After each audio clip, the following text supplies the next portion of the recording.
This is the Misdirected Mark Podcast, a podcast about gaming, game mastering, and entertaining you, our listeners. We are explicit, you have been warned, and I'd like to thank Mike Willard for letting us use his music on our show. Now let's pick up those mics and get on with this thing. Okay, well, I got the donuts. And I brought some beverages. Hey, I got some hot food for like lunch and stuff. All right, and I got some board games. I brought a whole bunch of short role-playing games. I invited a bunch of people to come over who we have not seen in quite a while. Yeah, it's been too long. And for FredCon! It is con season after all. And that's true because that is the 439th episode of the Misdirected Mark Podcast. Tonight we're going to discuss FriendCons, which are the small game days that bring together overlapping groups of friends. Along the way, we'll take suggestions, examples, and questions from the chat room for life before heading into the after show. But first, my name is Jerry. My name is Phil. And I am Old Man Logan. All right, welcome again to the Misdirected Mark Podcast, kids. You're all kids because I'm old, hence Old Man Logan. If you haven't figured that out after like 300 episodes, I don't know what you've been doing watching. It's true, you are old. 300? No, yeah, 300-ish, 350, something like that. 350? Anyhow. 350.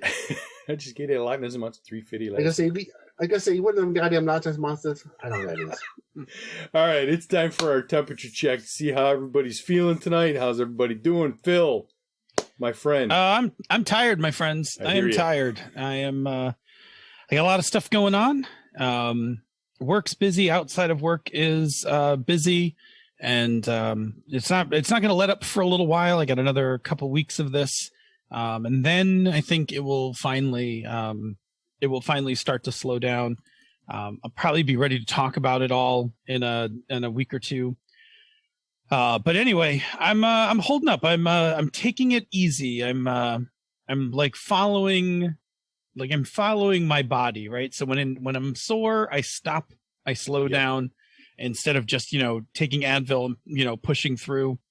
And so far, okay, I'm running a marathon, not a sprint. So I got to kind of keep this going for a little while. So anyway, I'm okay. Not fantastic, but not terrible. How about you, Bob? I'm pretty good. Physically, a bunch of my different arthritis started acting up over the last week or so.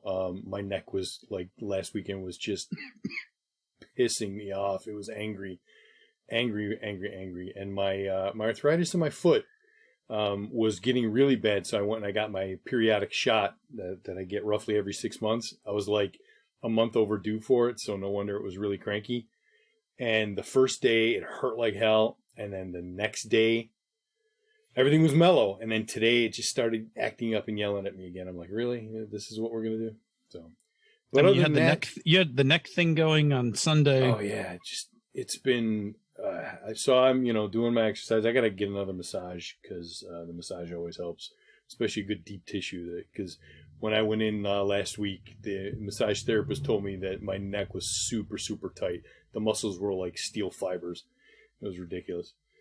So, anywho, how long after you get deep tissue massage is it supposed to wear off? Does the pain wear off?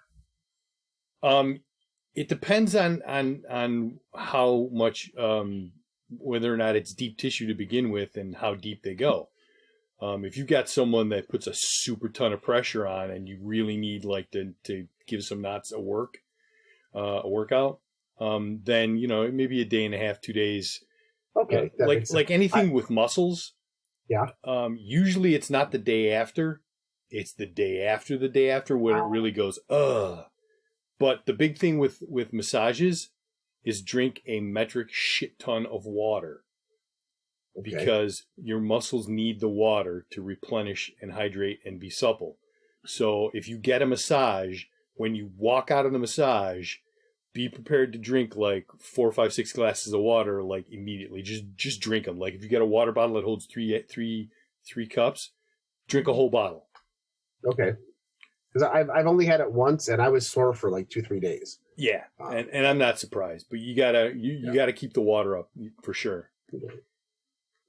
So there's our lesson on massages. That's Thank you. I mean, that tells me a lot more. Yeah. So, but yeah, cool. Other than that, I have my own version of busy going on. So mentally, I've been a little pulled in multiple directions and occasionally a wee bit frazzled. Got a freelance thing that I'm finishing up tomorrow night. Last night I pushed through and did a whole like 4 or 5 hours on it. Rather than doing like 3.5 and then taking a break, I just pushed through and then went to bed. So that I'll finish off tomorrow, and then that'll be off my plate, and I can relax a little bit and focus on work and the upcoming move. Which who knows where that's going to happen.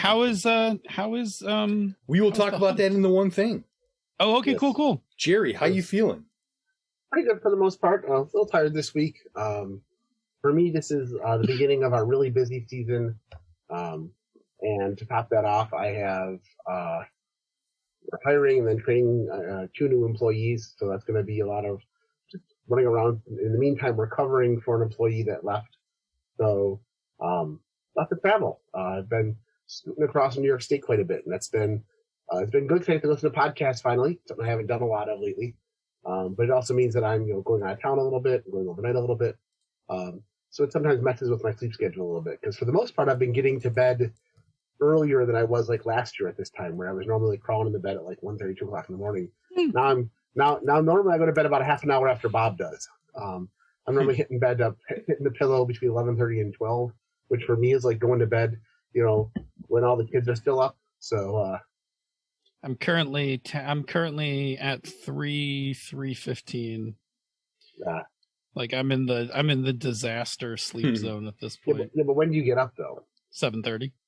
Okay, see, I get up a little after 6, so I've also got another hour time on that. But no, it's like I said, it's I'm feeling pretty. No, it's nice. Don't get me wrong. I'm not bragging. I'm yeah. I'm not bragging. I'm longing for the days where I get some additional sleep. Well, hopefully that'll be not too much longer. Yeah. Hopefully very soon. All right, but that's my topic. So I'm there. I'm getting through, and and we had some things that happened this weekend that kind of gave me some energy. So we'll talk about that in just a second. There you go, so, Bob. All right. So the one thing, as noted last week, for anybody who was listening to the show or who has checked out the podcast version from last week, my house is being sold. When last we left our exciting story, I had a whole shit ton of bids. We picked one out. We accepted it. Contracts have been signed, and a tentative closing date has been set for the 16th of July. So I've got a month to work with there for now. The buyers also were gracious enough to agree to a 90-day rent back, which means that they are basically going to let me stay in the house for up to 90 days after closing, as long as I pay them $800 a month. And I'm like, that is more than fair for extending the amount of time before they can get in. I'm hoping I don't need that 90 days because that basically puts it at 4 total months from now. If I can't find a place in 4 months, I'm going to cry. Yeah, I hear you. You want to see somebody break down? Talk to me in 4 months. If I don't have a house, it'll be ugly. But yeah, so it happened way faster than I expected. But with this buyer's market, apparently that's the thing. Seller's market, sorry. Houses are going up for sale and then they're gone, which is why it's a daunting task to find a new place to live, because things are coming up on the market and people are bidding like crazy, and then they're bidding like out of control, and then sales are being made. So my realtor is supposed to hopefully have someplace for me to walk through on Thursday at lunchtime to take a look at something. So where? I don't know. We have a list of 4 that are kind of scattered around the Amherst type area, Amherst and Northish. Okay. So we'll see. So that has been my thing. I also had the surprise news that Cheektowaga needs me to have them come in for an inspection of all of the potential drainage into the sewer system. Much like Tonawanda, I believe, you are not allowed to have downspouts or your sump pump directly into the sewer system. The sanitary sewer, yes. My sump pump pumps like out to my lawn. Exactly, and that's where mine goes. So all my downspouts were removed. Downspouts down into drainage that went out to the sewer system. They're like, no. Yeah, that's not just Erie County. That's almost everywhere now. Every place I've ever looked at something, that's a big concern. Yeah. But given my track record with the town, I fully expect them to come back and be like, oh, we got a thing here that you have to fix, and we want you to fix it before you sell the house. And my realtor are going to look at them and go, no. Do you know if they're going to, I know when my, not to turn this into a show about real estate, but I know when the owners who sold us this place, when they closed on it, they had to put the sump pump in because there wasn't one. And they had to put the hardwired smoke detector system in for that. Do you know if that's going to be a thing you're going to need to do?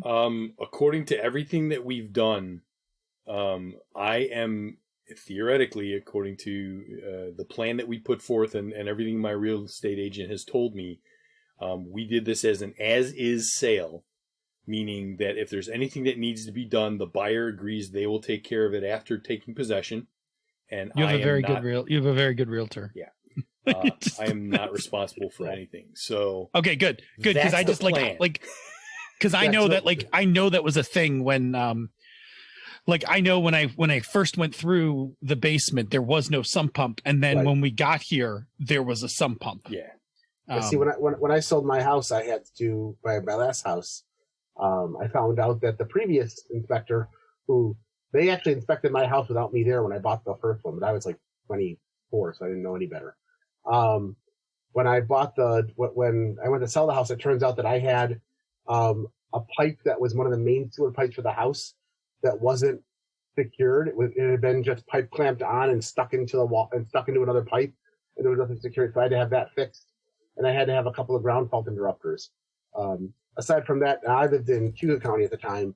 I had to have 2 smoke detectors and a carbon monoxide detector in the house, but just having 3 unopened packages sitting on the kitchen table was good enough for them. Yeah. So I don't know they were there but yeah.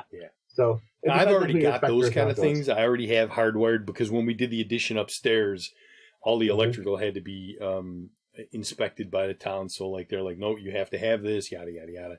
Okay, good. Yeah. So theoretically, I'm done with doing any kind of updates to this house, and the buyers are responsible for everything per their. That's own the wishes. Best. Yeah, that's the best, man. That's great. It's just a matter of whether or not Cheektowaga decides to add something to the list of them for them to do. But yeah, so it's been a little hectic, and I have to make a push now. Like I said, I was working on this freelance gig that was my deadline is next week, Monday, I think, or Tuesday, Monday. But I knew I could get it done sooner. I had 3 weeks to do it, and I knew I could come in under. But I wanted to get it out of the way because I wanted it done, and I wanted to get paid for it because that's extra money for shopping for house things. And, totally. But now, plus to have it out of the way so that I could focus on the day job and then all my other free time, doing whatever I can to get the house ready to move out. So start packing, friends. Start packing. Yeah, I'm I have a paper box for you in my car, by the way. Awesome, that's fabulous because I figure 2, maybe 3. I've got one here in my room behind me that I can empty out of some of the crap that's in it and put that in a different box because those paper boxes are really good for books. Phil knows when I moved into the Seneca Street place, I had like a dozen of those all filled with books. I have if you need them, I have like 20 or more plastic milk crates. Yeah. That I've used for various things. That's where I packed a lot of my game books and things like that in. But I'm also I think I'm just going to go to the office and tomorrow empty out the next 2 more paper boxes because that'd be fabulous. Because like I said, for the living room area right now, I've got like 2 or 3 shelves with hardcovers in them. And I figure 2 or 3 boxes should cover all of those, and it'll get those cleaned up and prepped and ready to go. And then there's other stuff. So anyhow, if you're not opposed to just putting down a few bucks, the U-Haul place on the corner by my, like, down the corner from me. Again, sorry guys, U-Haul place is they sell boxes. Like, they sell large, medium, and small boxes, and every kind of packing supply imaginable, like special boxes for dishes, for glasses. Mm-hmm. Like, you can just go in there and, you'll drop a few bucks, but like, you'll come out with some like pretty sturdy like boxes with handles and all that stuff. I've got a fair amount of boxes already of varying sizes. I've got like 6 same size boxes that the backpacks came in that they gave us for work when they gave backpacks to all the employees. So I got like 6 of those big boxes. So and my ex, when she moved out, she's got a whole bunch of boxes that she is currently unpacking. So I'm like, you're going to give them to me to help me when I move. So yeah, I think I'm going to be okay on boxes, but yeah, I'll keep all that other stuff in mind too. Plus, we recycle so many boxes every week, and I've just got my shipping guy. Like, any box that's in good shape, he's just setting aside in case you need it. Okay, so we gotta blitz through the rest of this opening. We're dogging. I think we've got a relatively light show too, so I don't think we killed ourselves with this lengthy segment. But yes, no, but we gotta pick up the pace. And when Phil tells you we gotta pick up the pace, that's bad. Yeah. Ladies and gentlemen, we might go long. All right, so my one thing is going to be MISCon. So we did a friend con this past weekend. We used my training room at my office to get together a bunch of people so we could play some games. And it was fun this is my first time gaming with people face to face. I know that Bob and Phil have done it with a few different groups. I did it just briefly with a different group, but not with this group. And so it was my first time to sit down and see like Phil and Sean and Jim again, and just kind of hang out and play. So it was a lot of fun. We got to play some games, which we'll talk about a little bit later on. Had some good food, and it turned out to be very easy to arrange the room. So if we want to do something like that again, we've got it easy enough to just put the whole thing together. So it was nice. It was good to have a good friend con. Bill? My one thing is your one thing. MISCon was great. We're going to talk about it a lot more in detail when we get into the main segment, talking about friend cons specifically. So I'll hold us at that no longer, and I will usher us into announcements. Bob, we all have announcements tonight. Yes, so we all have announcements. So some of you may remember this. Back in August of 2019, when we were ramping up the forums, we decided to have a giveaway. And there's a post in the welcome area from Rob Aberzato detailing the contest, where if you make an introductory post saying, "Hello, I'm in the forums, this is who I am," that when we got to 100 of those non-networky people, so none of the hosts of the shows are eligible. Once we got to 100, we would give away Bag Thulu dice bag from Wayward Masquerade and a She's a Super Geek dice bag. And then it kind of faded into obscurity, partly because pandemic, So I looked at that and went, wow. And we did not reach the 100 mark. So executive decision was made, and we are giving everyone in the public one last chance until July 30th. Between now and July 30th, if you are a member of the forums and you have not yet made your introduction post, go and do so, and tell your friends who have been thinking about joining the forums and maybe were waffling. If they want a shot at winning a dice bag, join the forums, make an introductory post, and then on August 1st, we will go through, figure out all of the people who made introductory posts that are not hosts of the show or the network, and we will draw our 2 random winners for those 2 dice bags. So there you go. The dice bag forum giveaway has been resurrected, and hopefully we don't forget about it. Alrighty, good. I will do 2 quick ones. We are in week 15 of Voyager, of our Voyager Watch Party. Tonight's episodes take us, we cross over from season 5 into season 6. It is a fantastic 2-part episode that we'll be watching in the Watch Party tonight. And then I'm just going to tease here because I told a couple of people, but I'm just going to tease it here. For not tonight's watch party, but the next one, next week's watch party, we will have a special guest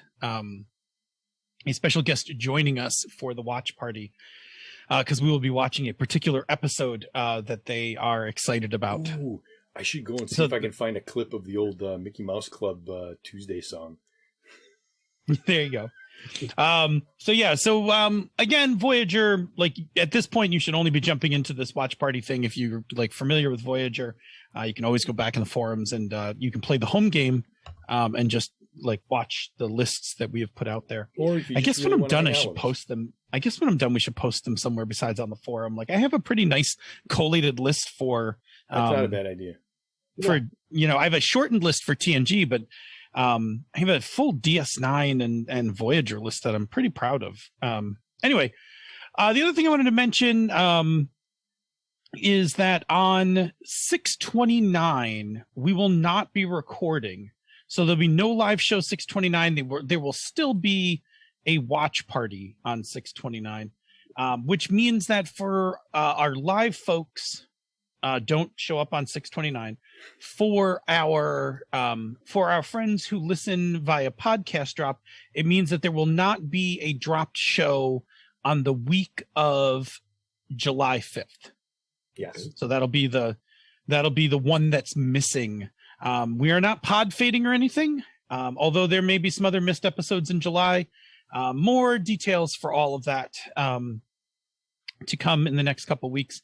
We'll talk more about that in a little more detail. But just so that you know, do not on the week of 7/5 expect to find a show from us.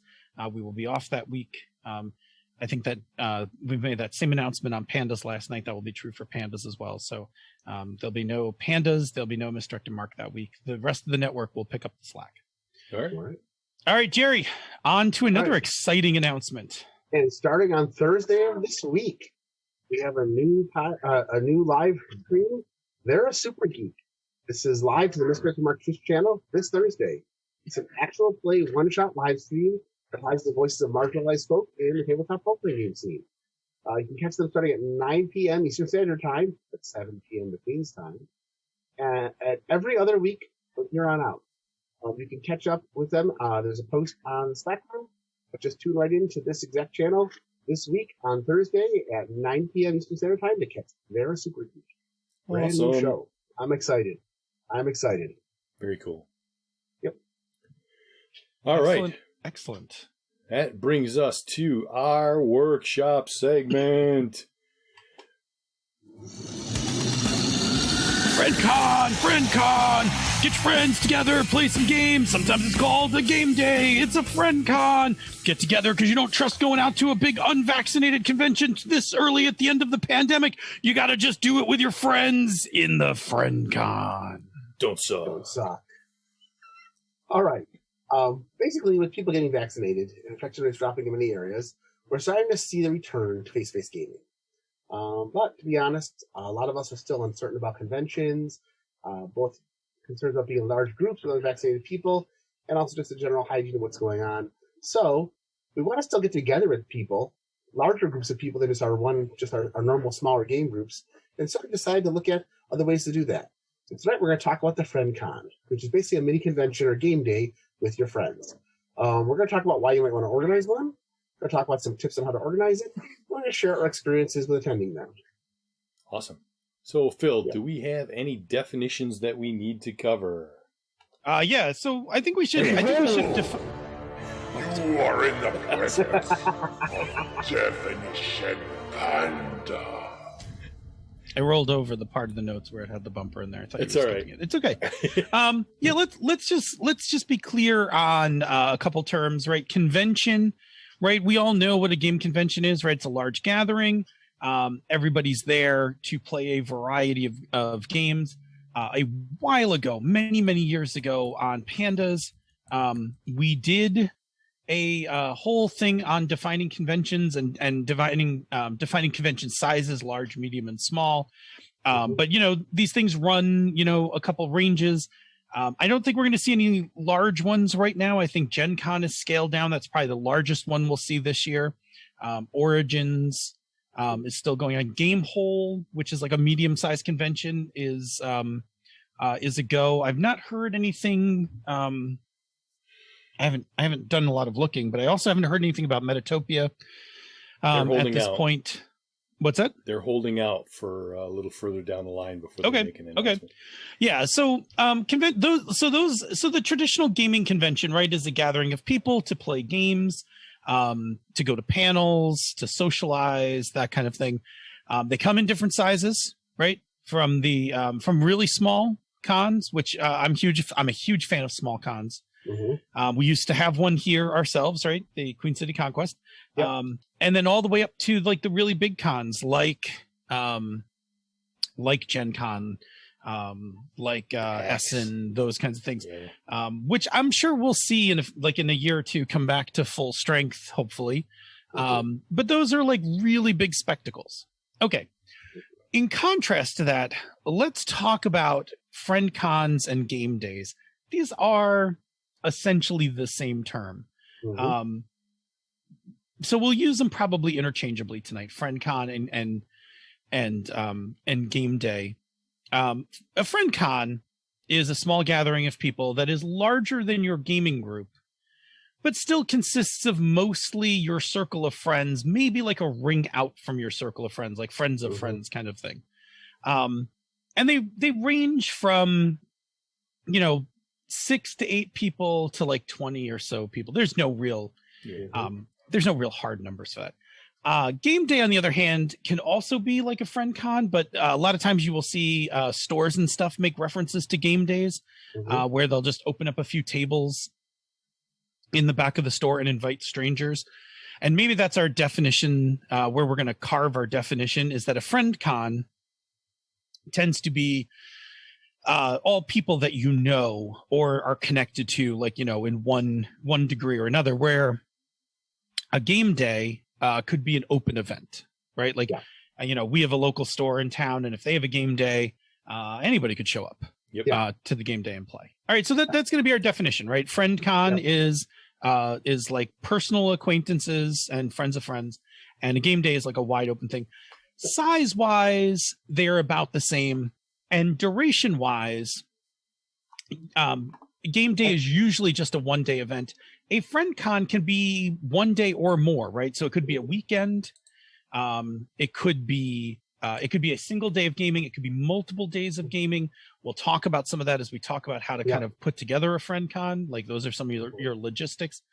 Those are our definitions for tonight. So keep those in mind. A lot of what we're going to talk about for friend con will also apply to game day as well. Cool. All right. The burning question. Why a friend con?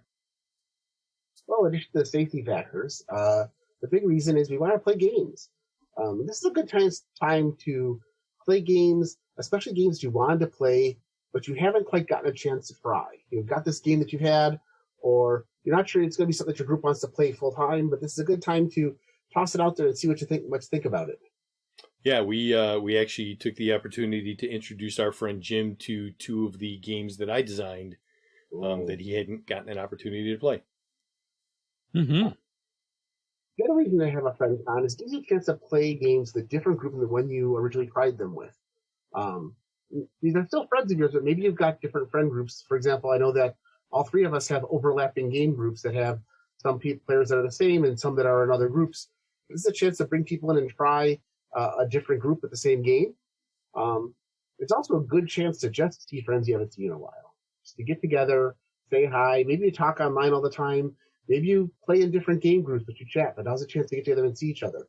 And lastly, it's just a chance to socialize.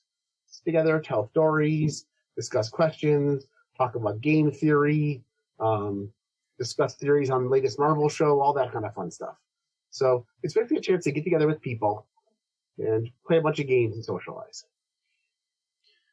Yeah, and so when you are setting up a friend con, one of the really important things is to think about what your goal is for this friend con. Is this going to be primarily a board game convention? Is this really a party with just a little bit of gaming in it? Is this a desire to do some some indie role playing or play some stuff you haven't played before? Like there are, or maybe want to have a revival, like play some like hey, we're gonna do a game, we're gonna do a friend con, but we're only doing retro games. Yeah. We're like, everybody bring your favorite 80s, we're cracking TSR out box Gangbusters set. and Star Frontiers, baby. That's right. You could totally do that, right? But the reason I say it's important to have goals is because, and I think this is more true for a friend con than a game day. Like when I go to a game day and I only know a couple people there, I'm there to play games, right? Because I don't really know everybody, and like I came in to play some games, and if we aren't playing games, then like I like, why am I there? Right. At a friend con, I am with all my friends. So if we're not playing games, I'm hanging with all my friends, and that's cool, right? Like that's totally fine.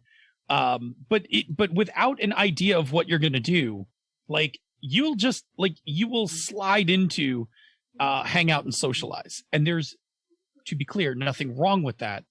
But if you were really trying to scratch your RPG itch, and like you didn't kind of set that as a focus or a goal for the friend con, and now everybody's hanging out chatting, you might be like, oh, this was fun, but I wish we could have played like, XYZ kind of thing. So it is good to have some goals.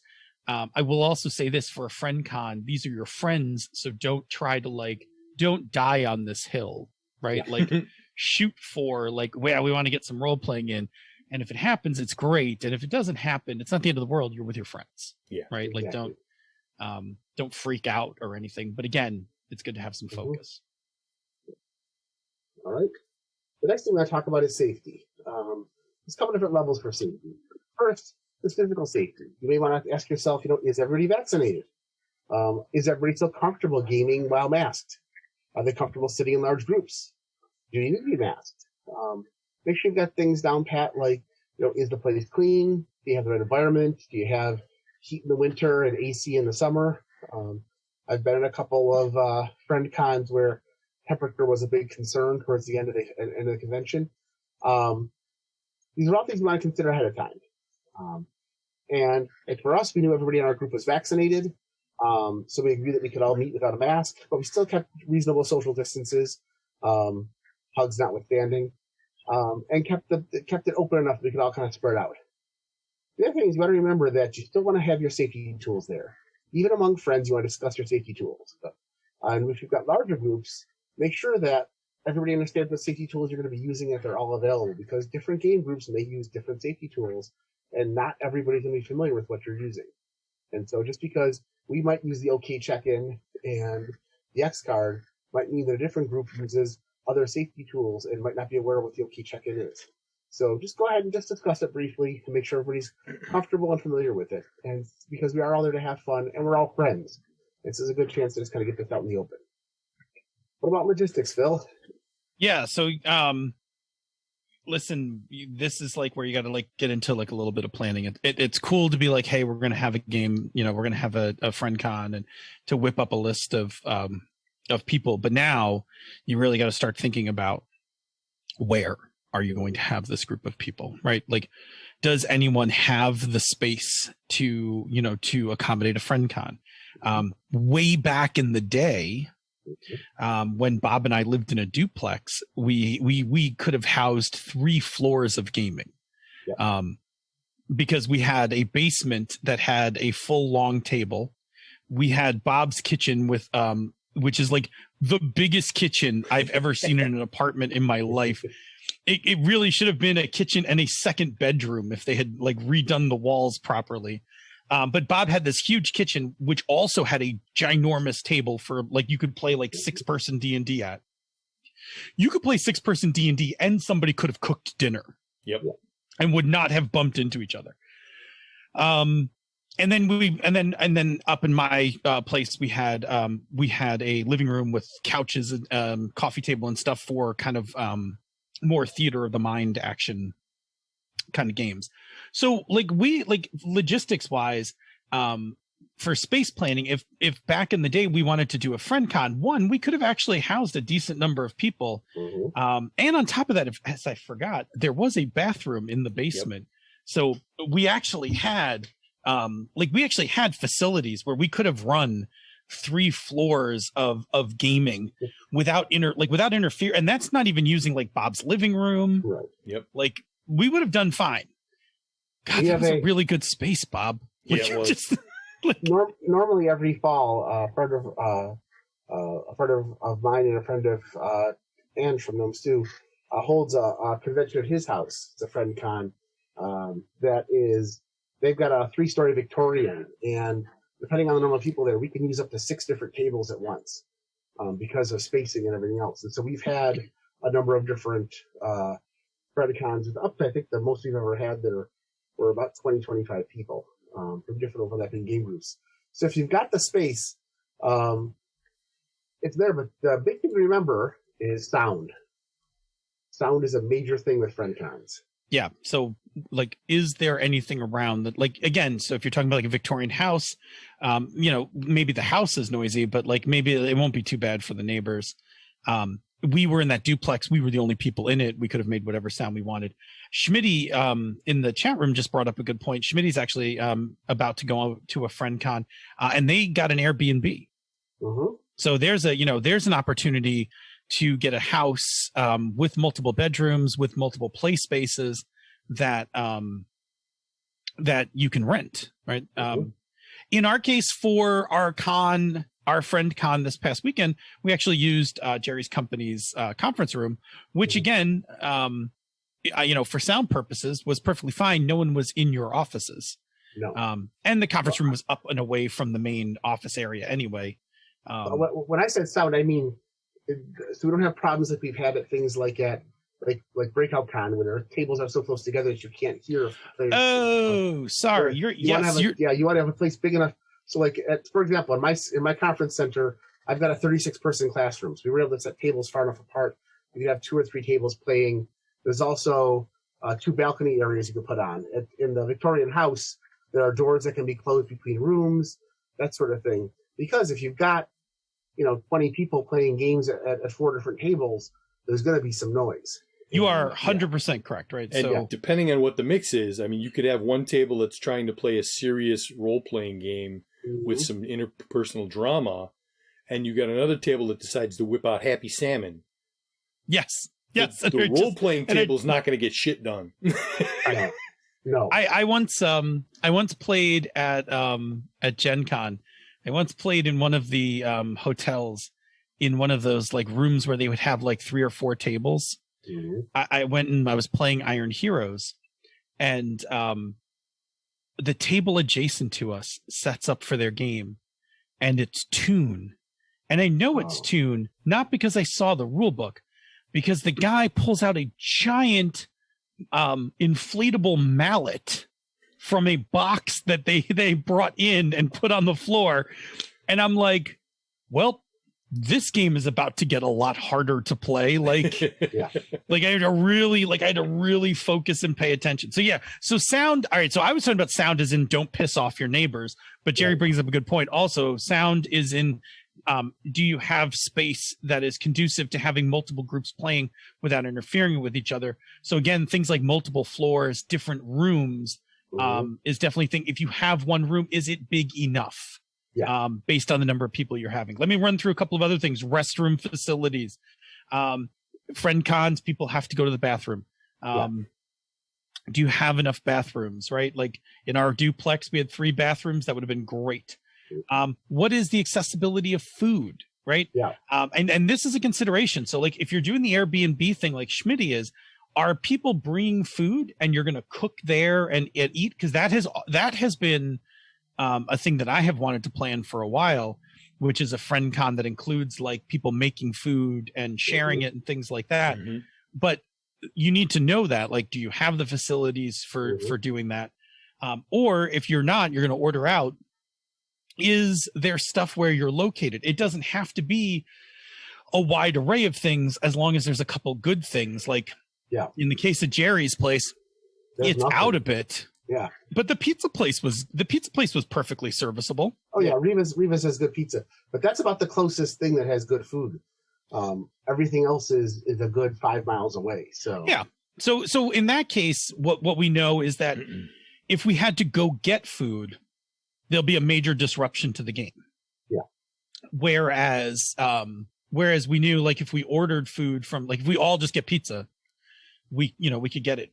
But you could have a game located someplace where there's a whole lot of restaurants or whatever, and you could just have a time where people break, run out, get food, and come back. These, take that into account.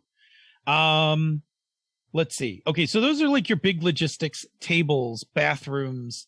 I will say heating and cooling. Like, having a big space is great in the summer, but if your big space is not air conditioned and you pack like 12 of your friends in it, it could be very uncomfortable. That was not a problem at Jerry's. That place was perfectly temperature controlled. Yeah. However, if we had so many people that we had to place some tables out on the balcony, that is not air conditioned. Correct. So that would have been more. Likewise, when Bob and our duplex was not air conditioned, so not ideal for the hottest months, but would have been great for a fall friend con. Yeah. That kind of thing. Okay. Yeah. Next one we'll talk about in a second. Jerry's going to talk about scheduling, about how to schedule, like figuring all that out. The next one I'll mention is how many people are going to be at your con. And I'm going to just talk about this in a couple dimensions, right? So first of all, what is the total number of people you think you could potentially pull into the con, right? Figure that out. If we get this game group, how many people is that? Then there's going to be can we all get there on a particular day? That's part of scheduling. And then you got to account for some people not making it last minute. This is actually like a little bit of this is what got us when we did ours. And the reason I say that's important is because when you're doing a friend con, you're going to have a relatively small number of people, right? So like I said, somewhere from like 6 to like maybe 20 on the high end before it gets really big. And if you're going to do role-playing games, right? Role-playing games are done in multiples of 4 or 5. You could go bigger, right? Like people I say that and then immediately somebody will be like, I run an 8-player table of D&D, right? Sure, whatever. I'm just going to go with 4 or 5 for my point here. Yeah. Typical role-playing game is typically 4 players, 1 GM, or 3 players, 1 GM, 4 or 5. So when you look at your numbers, if you can get 10 people, you have about 2 role-playing tables, right? That's important. We had about 10 people scheduled, right? I think that was it 10? 8. We had 8 people scheduled, 2 groups of 4. That's 2 role-playing tables. Then we lost 2 people for scheduling purposes. We then went down to 6. Now 6 is an odd number for gaming, right? So 6 is a little too big for many of the games that we like to play. So it kind of took us out of, from stuff that we had prepped, it kind of took us out of being able to play those games. And it's on the high end. It's towards the high end of a lot of board games. Yep. So it then starts to narrow which board games you can play, because maybe we can get up to 6. But you got to add the special expansion to the game to play the 6th player, whatever. And so we wound up falling into, and this was, and again, this is just natural. Scheduling happens. We fell into this weird place where we actually couldn't do any role playing, because if we did, it would have left 2 people sitting out, and we were why would you do that for a couple hours? Make them sit over there and play 2-player games. And nor did we bring any games that were scalable, to higher numbers. Yeah. I could have brought DCC, right? If I had known, we could have done a DCC funnel, although that group played a whole ton of DCC, so maybe that wouldn't have been as but for a DCC funnel, I'd been I'll take everybody at this table, I'll run you through a meat grinder, right? We'll all have a fun time watching our our farmers get murdered. So keep that in mind. The number of people you reach out to, even when they commit, what's going to happen? Take 20% of them away, 10% of them away. What numbers do you have? and then think about, in terms of games, what can you play with the group that you have? Like, is this going to be conducive to role playing? Are we going to be playing more board games? Should we make sure that we have some big board games that like everybody can play? Like maybe we can play some Formula Day, right? Like just get out there and just run race cars around a track kind of thing, because that's big. Mm-hmm. If you're into war gaming, like, what can we do? Can we play Big Army, that kind of, like, big army game, whatever. Consider all of those things. Yeah. Okay. I think I just covered it, because your last thing on my list was food, and I talked about food. So Jerry, let's talk about scheduling. All right. The scheduling, a couple things you have to consider. The first is going to be when. And that is, looking at when everybody's schedule is available, what days are usable, what people's work schedules are, and planning it out far enough ahead of time so that people who want to attend can attend. One of our attendees often works weekend, but was able to ask for that particular day off, so they had some time to come and game with us.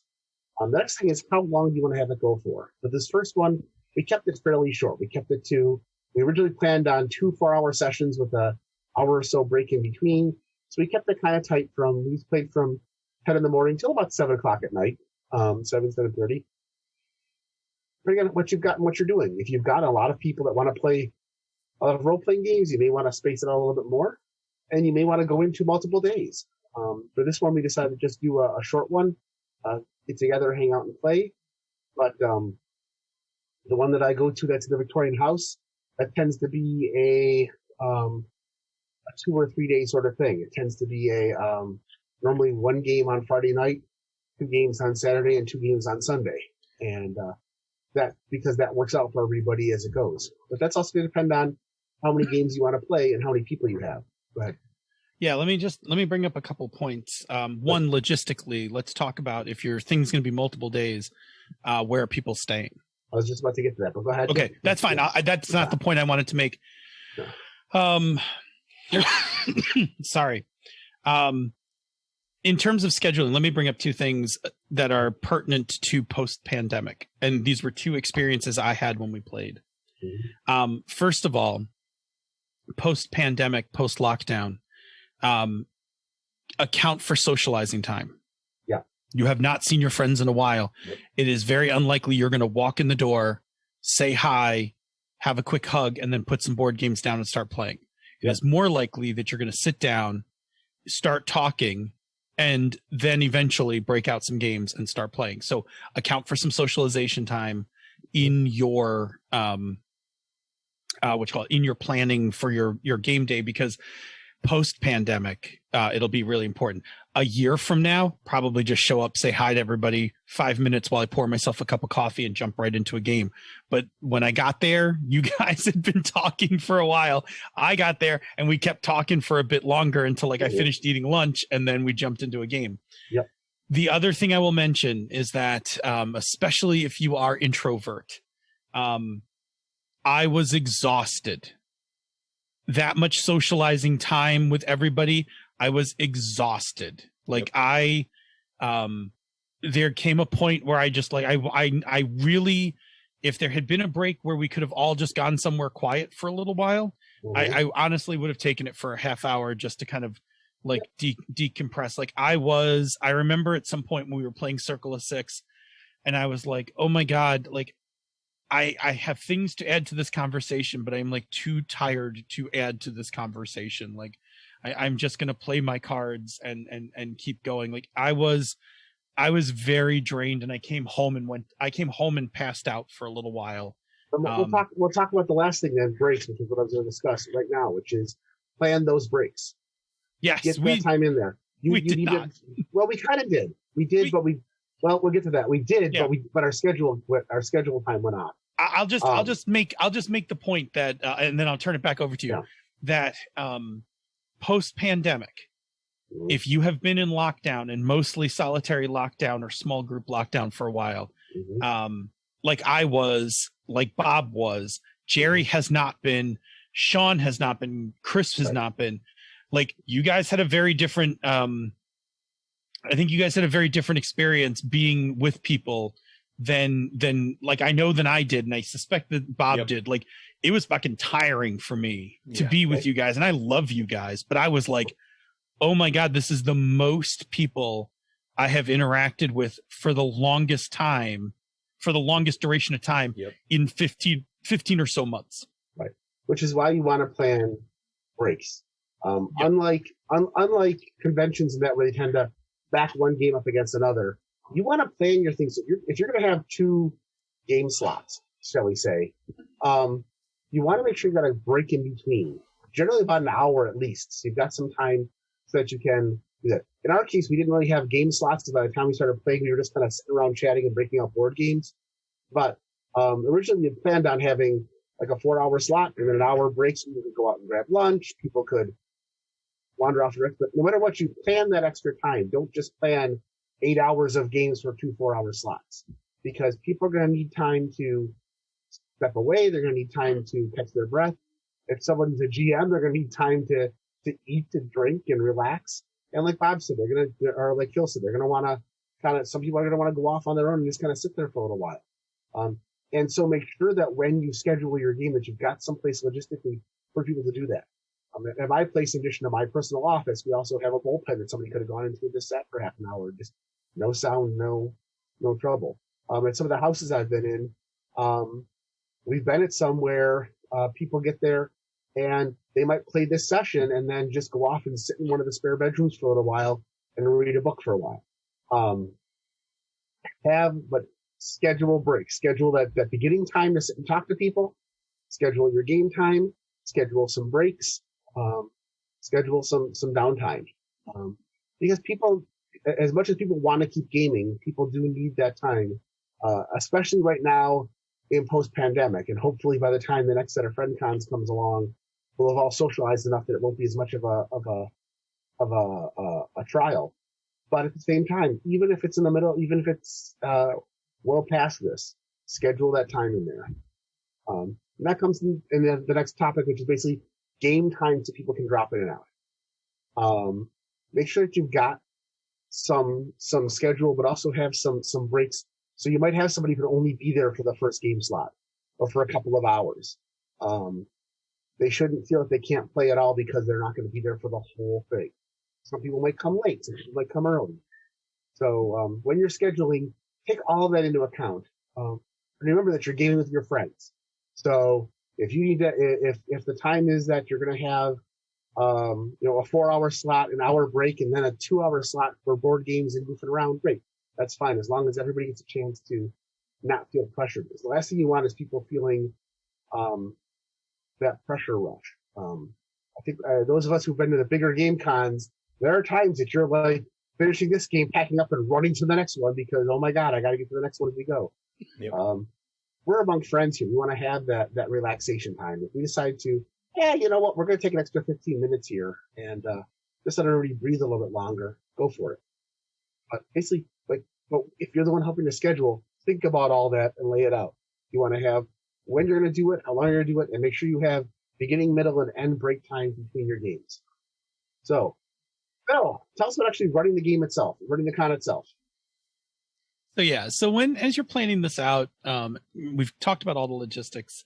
Let's talk about let's talk about how do you want to run this thing? Like, do you want to run this thing like a con where we take out an Excel spreadsheet and we put in, time blocks? Like we got a 4-hour RPG block, which is also like 2-hour board game blocks, at the top of the day. Then we're going to do a lunch. And then after lunch, we're going to do another round. And then we're going to do, we'll have a dinner, we'll have a break before dinner, and then we'll get our evening games in, then, bedtime. Like you can schedule this thing pretty rigid, or not. Right. And I will tell you, right. So, people will think like, oh, project manager Phil, you would probably schedule this thing to the minute. I don't necessarily think I would. And the reason I say that is it's a friend con. You're not hosting a con for strangers. You are not a con organizer. This is friends getting together to game. Yeah. And so you don't have to be super rigid about this. You can just wing it, right? You can just be like, hey, let's get a game. Let's get some gaming in before, like, let's all meet up in the morning, have coffee. Let's get some light gaming in before lunch. Let's get some, let's have some longer stuff before dinner or whatever. And you can just lay out some rough places and then just let things kind of self-organize. Yeah. Right. I mean, you could be super rigid and put your Excel spreadsheet up and have people go in and register, right? Like, hey, the week before, I want you to go in the Excel spreadsheet, first come, first serve, just put your name in, like the games that you want to play. Everybody's put up, postings of what they're going to play. Or you could just have everybody show up with some games and be like, hey, I've got games X, Y, and Z. Happy to run one of these if people want to play, and just let people jump in. That's actually what we did. I brought a bunch of potentials with me. In fact, I didn't even bring a bunch of potentials. I brought Swords Without Master, and I brought the Paranoia card game, not to be confused with the new Paranoia RPG, which is in a box, but the card game from Mongoose, which I will tell you, if you are a classic Paranoia fan, is a shockingly good. That game is a hoot. That game is as much fun as playing actual Paranoia. Yeah.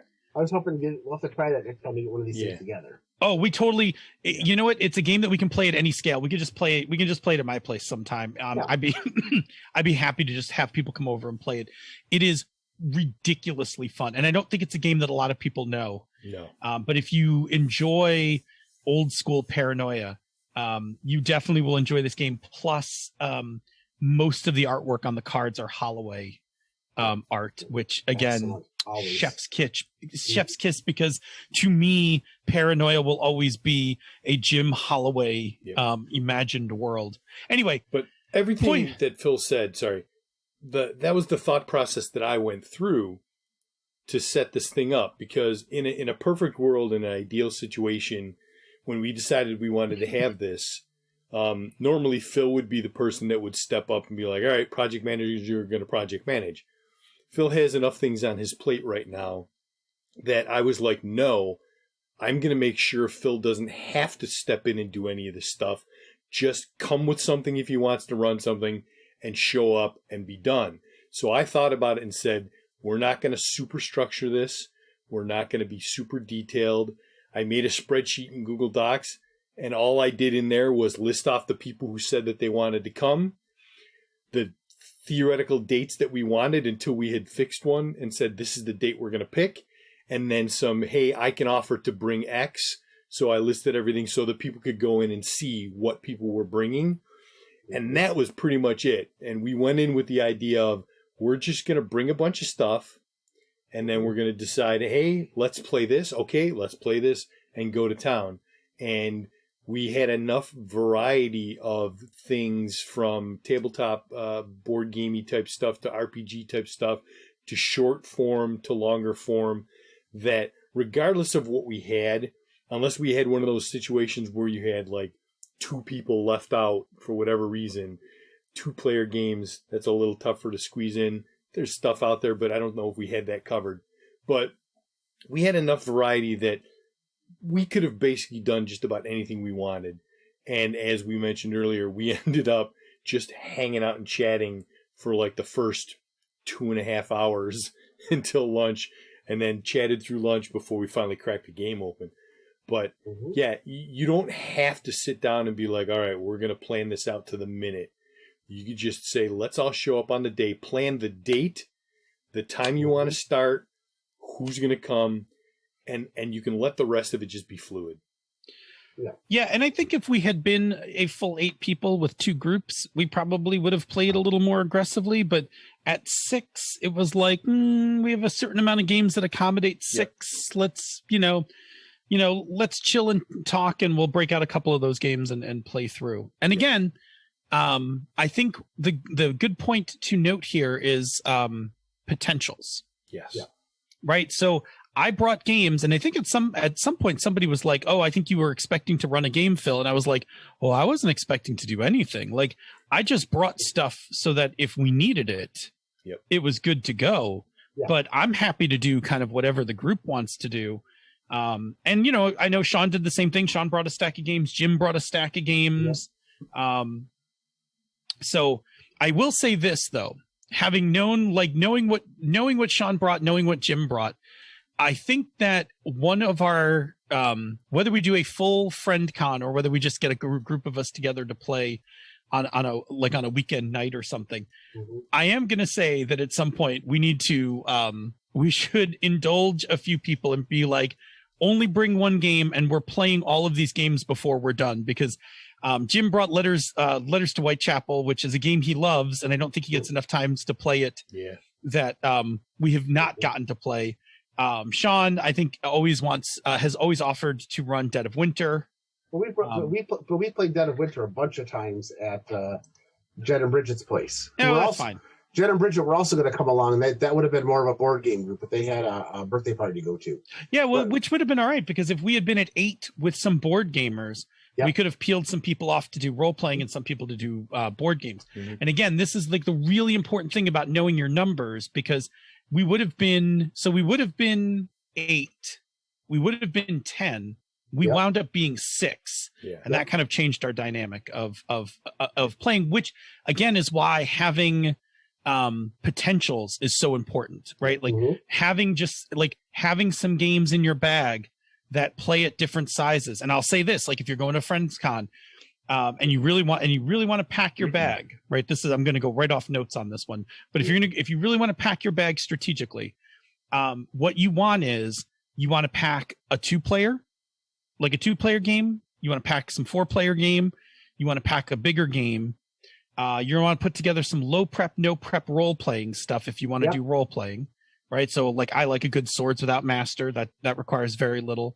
Damn the Man. In fact, Senda and I just did a whole episode last night on 0 prep games. So we had a whole list of them. But what I'm saying is, because you don't know how many people are going to show up and you don't know which way things are going to splinter up. If you bring a 2-player game and somebody, like 4 people go to play a role-playing game and 2 people are off on the side, you can either, like, somebody can play that 2-player game, right? Like, oh, hey, I brought Star Realms. Yeah. Like, hey, let's break out and play some Star Realms or whatever. Have like and then having like a 4-player game handles like when you break up in groups, and having a game that'll play larger is really good when like when you get into a place where we're 6 people, what do we do? Yeah. Right. Like, let's play. So having those varieties, and that's one of the reasons, and I don't think it's a 0 prep game because it takes a little while to set up. But the Legacy Weapon is a 2-player RPG. Yes. Right. So you can play the Legacy Weapon with 1 player, 1 GM, with the material that the Legacy Weapon comes with, and Dungeon World. Yep. And I will say, I cannot emphasize enough, having something like For the Queen in your bag. For the Queen take up a lot of space, and you can get a lot of mileage out of that with the board gamey types and the role players. It's funny you mentioned that. Send and I, and as we were talking about 0 prep games, talked about how For Your Money, and by money I also mean for the space in your bag. Yep.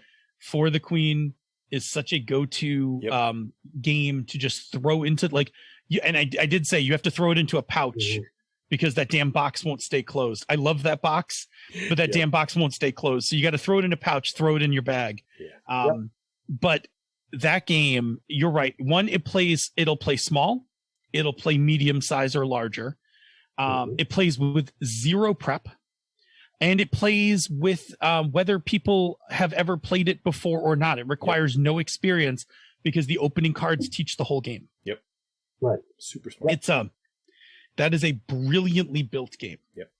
I don't know if Alex gets enough credit I don't think exactly how brilliant that is, but that game works on so many levels that every gamer should have a copy of it stashed in a bag for just in case.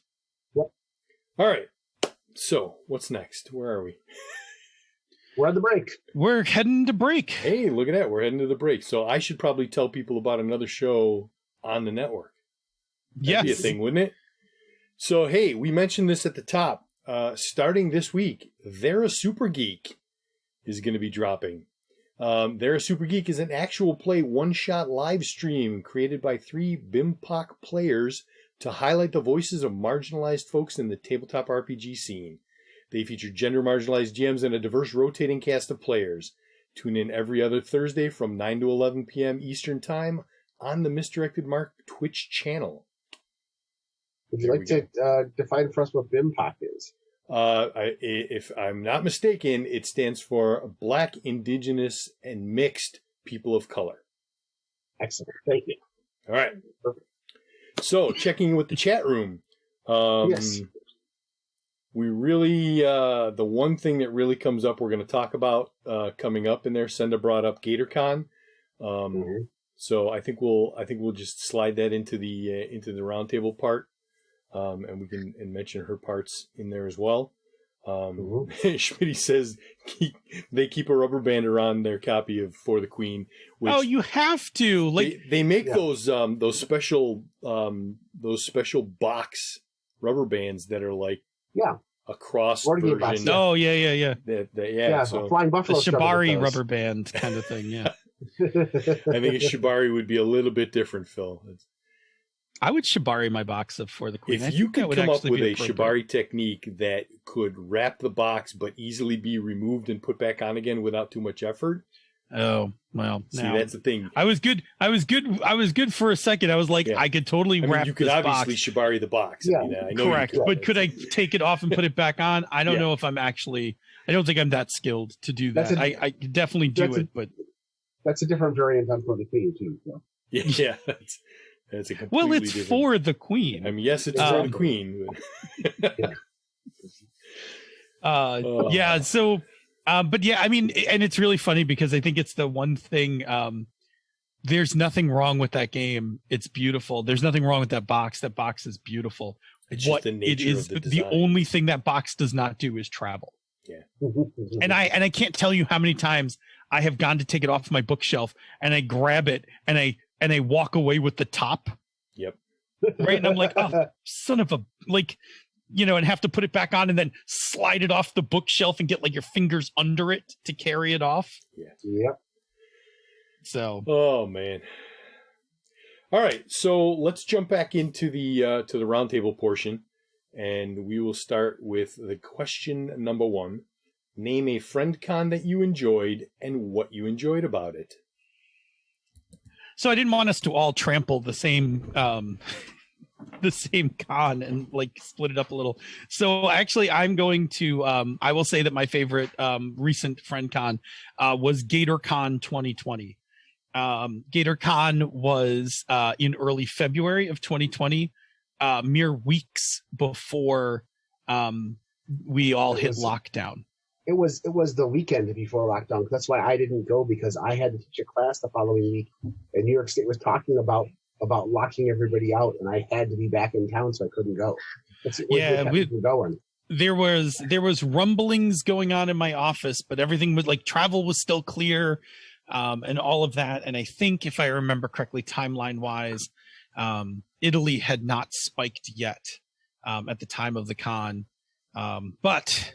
Needless to say, GatorCon 2020 was organized for our fellow Chat Room for Life member WereGator, and it was organized for WereGator's 40th birthday, organized by his wife, and it included a concentric ring of friends from different spheres of Gator's personal life.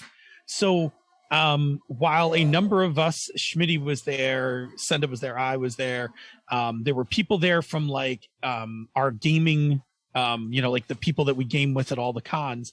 There were also like people that Gator gamed with in college and like local friends. And so it was like a really interesting mix of people. Bob was there. There's a really interesting mix of people that you didn't necessarily know everybody, but you definitely knew people. Mike D was there. Pretzel was there, right? Like it was really good. So it was really cool in a way that like I did not feel alone. Like, oh boy, I'm in a room full of strangers. And I definitely didn't know everybody there, but and then it was cool. And then we played in this awesome location. It was this gaming restaurant, which I think sadly did not survive COVID, where we ate many cheese curds. Oh, so many cheese curds. So many cheese curds. The C word. And it was loosely organized in that we all brought stuff, and Gator picked a couple of games that he wanted to play in. And so then Gator played in some games, and then other people ran other stuff while those tables were going. And there were board games, there were role-playing games, there was all sorts of stuff. So I got to run for Gator. I ran a DCC funnel. I had told Gator I brought DCC, and he very much wanted to try it, so we did that. And then I believe Senda ran Passions de Passiones, and we played a very hilarious telenovela in the second half of the evening, which was quite fun. Which was quite fun as well. And then like other people played. There were other games going on because I remember seeing several tables of stuff being played. I don't know, Bob. What did you wind up playing? Oh man, I don't even remember anymore. There was tons of board games. There was a bunch of board games I had never played before. I enjoyed everything I played, and I played some of my games with a few people. Yeah, which, I was always pimping my stuff. And again, to the cheese curds. Oh, the cheese curds. And there was also like you could walk over to the other side, like to the bar area of the game place, and just order food and bring it back in, or have it brought in. Like it was really good, and the space was really nice. The space was big. It was fantastic. Like it was a lot of fun. It was a surprise to Gator, and before the actual game con, we actually surprised Gator at his house when he was only partially dressed, if I recall correctly. And then we went axe throwing the night before. Always good. Which was hellishly fun. We got subs, and then we went out axe throwing, and we went to a comedy club, and I think one or two other things, and then the next day we all gamed, and then the next day then I think we all left. Yep. and started heading home. So it was a really fun weekend, and I did not realize at the time that would be my last con of 2020. I was fully expecting a full con season, and very quickly it changed. It all just stopped. So it was really great to get to have that time with Gator and with everybody who attended. Yep. Just before the lockdown dropped. All right, that's me, Jerry. You've got one from the Wayback Machine. Yeah, way back in the 80s, there were a series of hobby shops here in Buffalo. Bear in mind, for those of you youngins, this is before like the internet or anything like that, so everything was organized by word of mouth and occasionally telephone. But we have three hobby shops here in Buffalo. We had Adventure Games and Hobbies, which is kind of the role-playing place. Hobbies Militaria, which was the kind of hardcore military game, historical game store. And DPU Hobby, which was more of a toy train and model store, but also carried a lot of things like the old heritage role-playing game box sets. And so there were different game groups that kind of fluctuated back and forth between them with some overlap. And in 1984, we decided to have just kind of what we thought of as a game day. It was kind of a friend con. And we rented the skate house at Como Park, which is a huge log cabin designed to hold like 80 people. And we had 3 tables set up with 3 rounds of games. We had a picnic lunch. And somebody organized a bunch of RPG physical challenges. I know there were, in addition to the people running it, there were 19 attendees because we had an odd number. And so we first did knife throwing, and then grapnel rope, which is follow the leader. Somebody would have to use a rope and grapple to grapple a target, and then ungrapple the rope. But if somebody couldn't do it, then they were out. sling and ball using an actual like sling with a tennis ball in it, not a slingshot. And that was hilarious and involved a lot of people getting hit with tennis balls. The treasure run, where they took a backpack, filled it with bricks, and then you had to run through the forest while the one person who did know how to use the slinger ball was winging tennis balls. Actually, if you hit you, they added 10 seconds to your, 5 seconds to your run time. And then finally we did sword fighting, which was fun, and I still have scars from today because the baton became unwrapped and we didn't stop sword fighting. So I played Toon for the first time, and it just come out. It was a lot of fun, and but it was a way to meet a lot of the people, because I mean, in 1984 I was 13 years old, so I wasn't traveling very far from my house. So while I'd heard of Hobbies Militaria, I'd never met most of the gamers that played there, and so to have these overlapping groups of gamers come together and playing a bunch of different games, like we played Car Wars, we played a Napoleonic tabletop game. One of the store owners came and he just brought a bunch of his overstock and had it out there for prizes. So everything you did that could be a prize. You know, we played Car Wars, so the top people got to pick something off the table. It'd be a blister of minis or some dice or whatever. Another person was running the grill and was just doing hot dogs and hamburger all day, and just a lot of fun. And but it showed me that this idea of having a small social group that was completely unorganized. I mean, basically, we rented this place. They let us in at 7 a.m. They kicked us out at 11 o'clock at night. And until that, we were just going to hang out there and do stuff.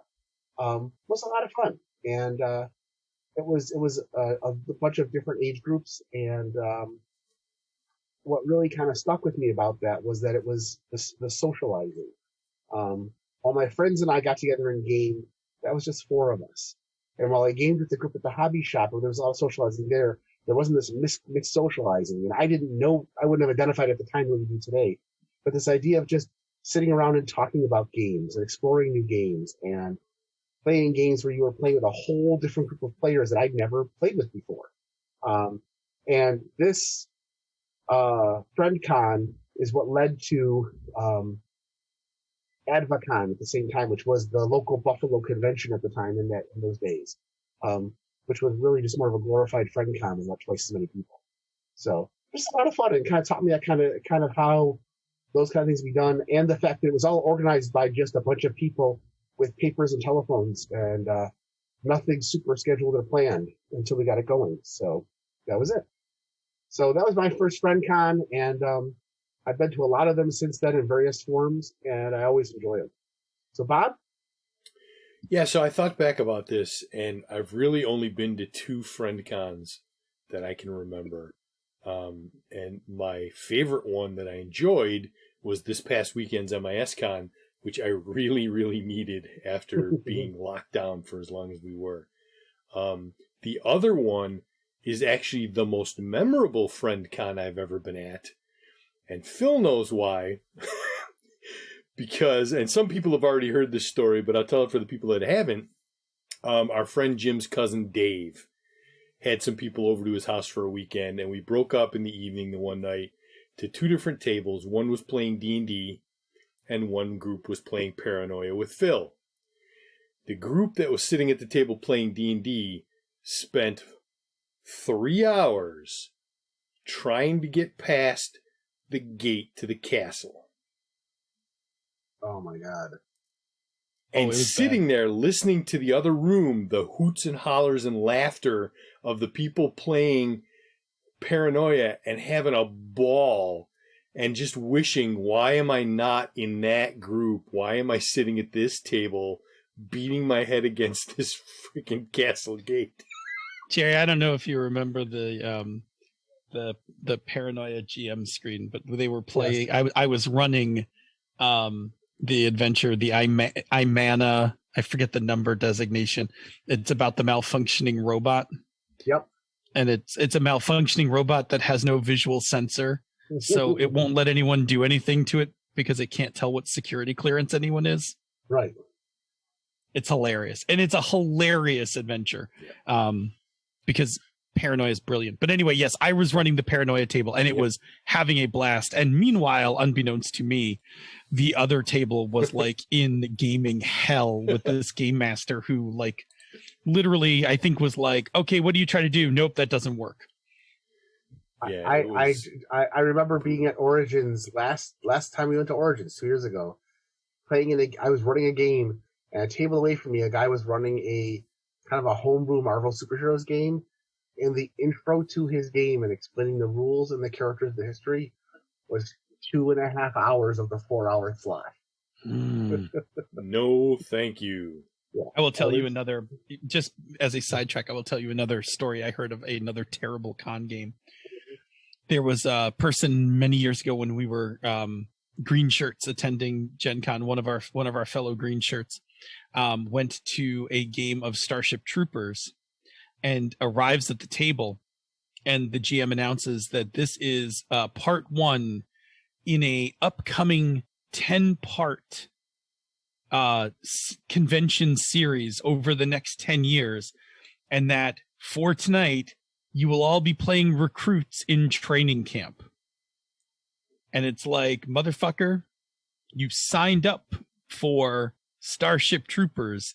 If you ain't killing bugs, like what are, but just also the audacity of like, I'm going to run this for the next 10 years.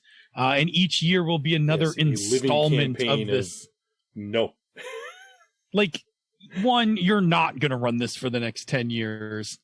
2, this is terrible.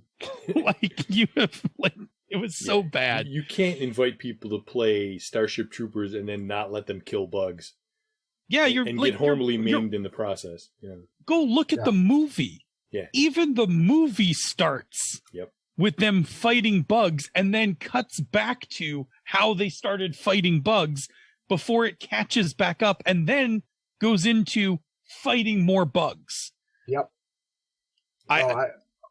Everything you could, even in the movie, the training montage is in the middle of the movie. Yep. Cannot stress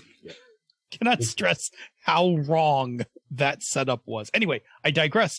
Please return to the question. That wraps it up. Yeah, my favorite friend con was this past weekend, and it was just fun to hang out with everybody and shoot the shit. And it was also fun to play.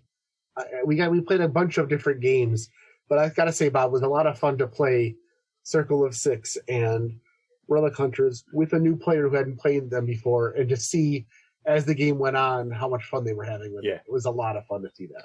I love that. So Bob, did you also have introvert burnout? Not as bad as you did, but I was feeling it by the end. I was like super drained. Yeah. Super drained. I'd like to add something we forgot about with the previous thing that you guys were amazing on, and that was when the con was over this weekend. We're like, okay, we're all going to pack up and go. Without anybody saying anything, you guys just fell into one person grabbed the garbage, one person wiped down tables, one person, I mean, and while I know that we're all mature adults and that we get along and that we all kind of respect each other, I've been in a lot of places where I've been to a friend con and I walk out of the room and I can just see the crushed up popcorn on the floor and that kind of stuff. And if you're going to attend a friend con, clean it up. Don't leave it all for the person behind. I mean, I was perfectly happy to clean it. I was ready for it. I have a cleaning staff. They would have taken care of it. But the fact that without even being said, everybody in our group just kind of fell into cleaning. And we do the same thing when we go to when Jen and Bridget have their house parties and they do their thing, or we go to Sean's house to play a game. But a lot of I've been to way too many places where gamers just kind of get up and leave things. Police your area, clean it up. It really makes a huge difference. Yeah, I mean, if somebody's hosting it, by all means, ask the host. Like, what can I do to help, or just jump in and help, whatever. If it's an Airbnb, like, what do you need to do to square this place away so that you guys don't get dinged for it? Like, and some Airbnbs have very specific rules, like on the day you're leaving, like take the garbage, put it in the garbage can outside, kind of thing. Like, you want to like follow all of those rules. Yeah, I think it's because I fully planned to spend like another like half an hour, 45 minutes cleaning after you guys left. I kind of planned that into my schedule, And I walked out the door 30 seconds after you guys did. Yeah, no, I would. No, especially if the place is not yours. Don't just walk out like it's not your responsibility. Yep. You were there. You may have made a mess here and there. You know, check and make sure you didn't leave crumbs and stuff. Like, oh, I spilled something and I didn't even notice. You know, like just eyeball the place and make sure everything's squared even away. if you're in a game store for a game con. Yeah. Like, Exactly. you know, if you're playing, if you're coming in and leaving before the gaming's done, that's one thing. Like, quick police your area, clean up your stuff.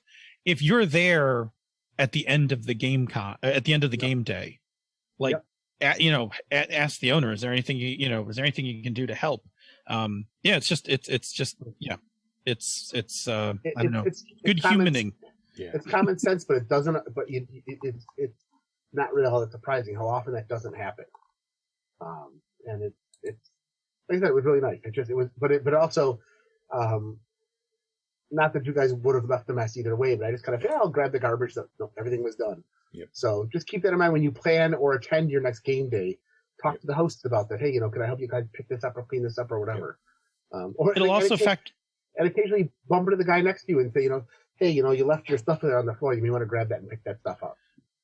Also factored into your timeline. If you're, if you're playing till, if you've only got a space till 9 p.m., you probably want to end your gaming 8:30 so that, you can get things packed up and loaded up and stuff like that. Good As idea. One of the organizers of QCT for years, when we had a hard lockdown at 9 o'clock, trying to get people to end their games at 8:30 was a pain in the butt. Yep. And then there was cleanup afterwards. It was just it was a lot. Yeah. So, Bobo, take us to the next question. That's your question, Phil. Oh, it's mine. Question 2. What's something you like to do at a friend con more than you do at a regular con?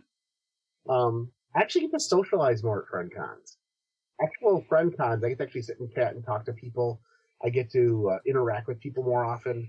We get to talk about what we've been doing, game theory, try new games, that kind of thing. Surprisingly, I actually get more socialization at the big cons, like Gen Con Origins, than I do at the small cons, like the one in Geneseo or Con on the Cob. When we go to Gen Con or Origins, there's normally some sort of a base camp set up. Breakout Con was like that too, where I have to do things. The smaller cons, for some reason, there seems to be more of a mad dash to attend. I'm not talking friend cons, but smaller local cons. There seems to be more of a pressure to get in games, and people don't spend a lot of time sitting around socializing. A lot of times the con isn't set up for that sort of socialization time. And so people are always off. So you're like, oh, I saw this person for 5 minutes at the con. Where at like the last couple Origins I've been to, we may have spent more time sitting around chatting and eating dinner and all that kind of fun stuff than we did actually playing games. And QCT is a special case because every QCT I've been to, I've worked the show, so that's a different kind of socialization. But I find that for FriendCon, they tend to be designed so you can sit around and hang out and chat and tell stories and I always like to talk about game design and game theory, so we do that a lot too. So that's what I get to do more at FriendCons. Bob? Yeah, I'm trying to think of something that that falls into that groove. And honestly, I'm drawing a blank here. So I'm gonna let Phil jump ahead of me. And if I think of something, for me, it's play head-to-head games. I don't really like head-to-head board games. Like, I don't really like competitive board games. I don't really like player elimination board games. Most of the Smirk and Dagger catalog is not normally my jam, but when I'm with friends, I am comfortable enough to play all those games because they're my friends and I don't really have any kind of internal competition. So I'm happy to just I'm happy to play whatever, screw you over game or whatever. I don't take any of it personally when it's friends. I'm not as comfortable doing that with strangers. No. So at a friend con, I have no problem. You want to play Cutthroat Cavern? I haven't played in a while. You have to reteach me the game, but you want to play Cutthroat Cavern? It's fine. You can screw me over. I won't be upset about it. At a con, I'm not 100% sure. One of my favorite friend con games, and we used to play it all the time with friends, is Lunch Money, which is a player elimination card game. And I love that stupid game, but I love it with friends. exactly love it without friends. The other game that comes to mind on the role playing side of that is Fiasco. I like playing. Hang on. Good night, sweetheart. As my daughter comes downstairs. Oh, are you coming over? Okay, I'm in the middle of recording, but I'll jump in for a second. Because I say we may have had a little bit of smack talk going on during Relic Hunters during our friend con. Yeah, just a little bit. Yeah, that kind of stuff is way more comfortable with friends than it is with strangers. Yeah. Sorry, that was my that was my youngest making an appearance to say goodnight. Not normally, not a normal occasion, but we do as we do. The other game that I am more comfortable playing at friend cons than I would play in public is Fiasco. Yeah. I love Fiasco. I have a super dark sense of humor, right? Like it's a really dark satirical sense of humor. Oh, yeah. And I'm really not comfortable. I'm not comfortable doing that with, like, if I play Fiasco in public with people, I will play it toned down a bit. If I play it with friends where I understand everybody's safety levels, boundaries, having played with all of you enough to know where all of your lines and veils are, then I am all the more apt to be a more terrible human in the game.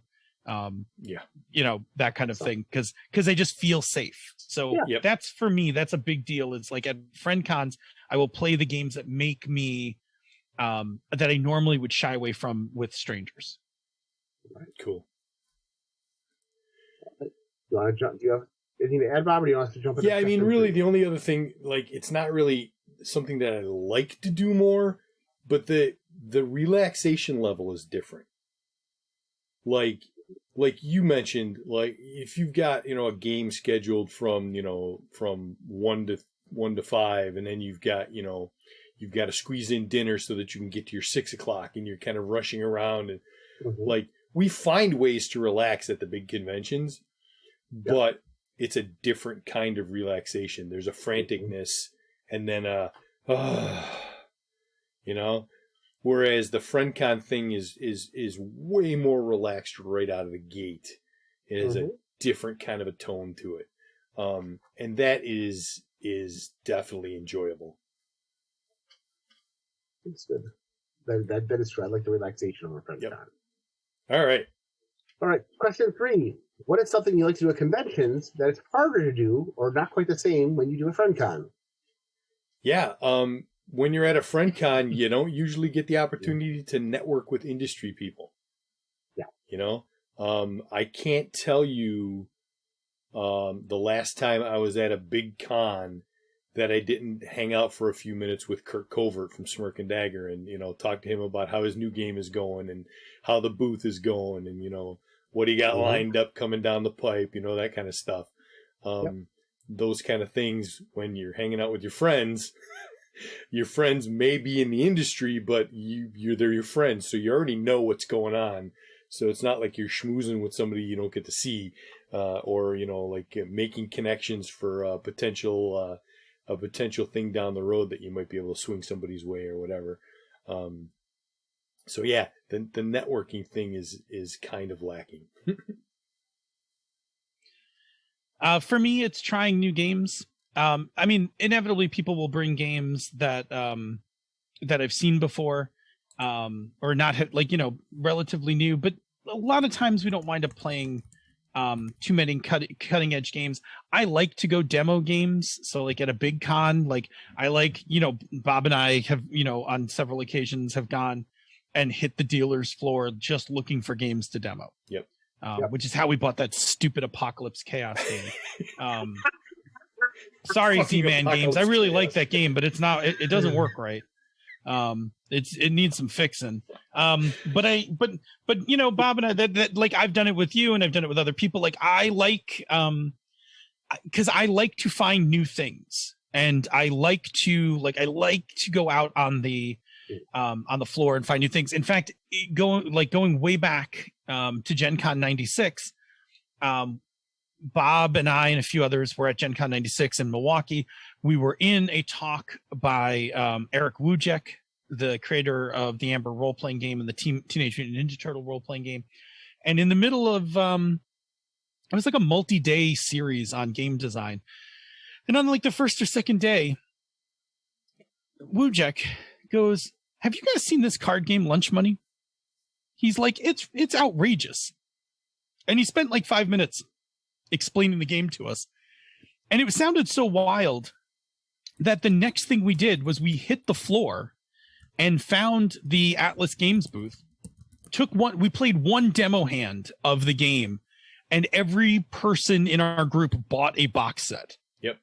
Like we didn't need 4 copies of the game, but we all bought one. Mm-hmm. And then we proceeded to play it with everyone at the con. Like everyone was playing it, like in the hallways. Anytime we were sitting, waiting in a line, you'd like sit down on the floor, waiting for the next thing to happen. We'd just bust it out, and people would walk over. "What is that?" And we're like, "Sit down, we'll show you." We evangelized that game the rest of the con. I was also walking the floor on the last day when I turned the corner and saw this booth with a tube with an alien in it. And it was this little company, New Millennium Entertainment, that was selling a game called Conspiracy X. Yeah, baby. And with like the last of my con money, I bought my copy of Conspiracy X, which Bob knows in the timeline of our gaming history resulted in a 2-year campaign. Yep. One of the best campaigns we ever played. It was epic. It was an epic campaign. But again, it was one of those things where it wasn't, I just stumbled on it because I was walking the floor and just kind of checking stuff out and was like, "Oh, what is this?" And then after I heard the pitch, I was like, "I will take one of those." And turned out to love it. So yeah, that to me is like a thing that I can't do that at a friend con. And I love friend cons, but I also will go back to regular cons for this. And I'll lastly say, because I just want to shout out to another member of our Slack Room for Life, one of my highlights in recent gaming history was going to cons where Jim Likes Games had a table. Yep. Because that table was the Macy's Christmas window. Yep. Every time I showed up to it. Yep. Like I would hit that table and just be like, "Oh, sweet love." Like there is so much here. Like it would take me forever to buy something because I was just like, "Oh, I can't possibly buy everything that I want on this table. I now need to make some like decisions." Yep. Yeah. So anyway, that's me. I kind of follow the same way with the two of them. My big thing is I like to hit the vendor room. I tend to hit the vendor room at the big cons the way I hit the vendor rooms at the business conventions I go to.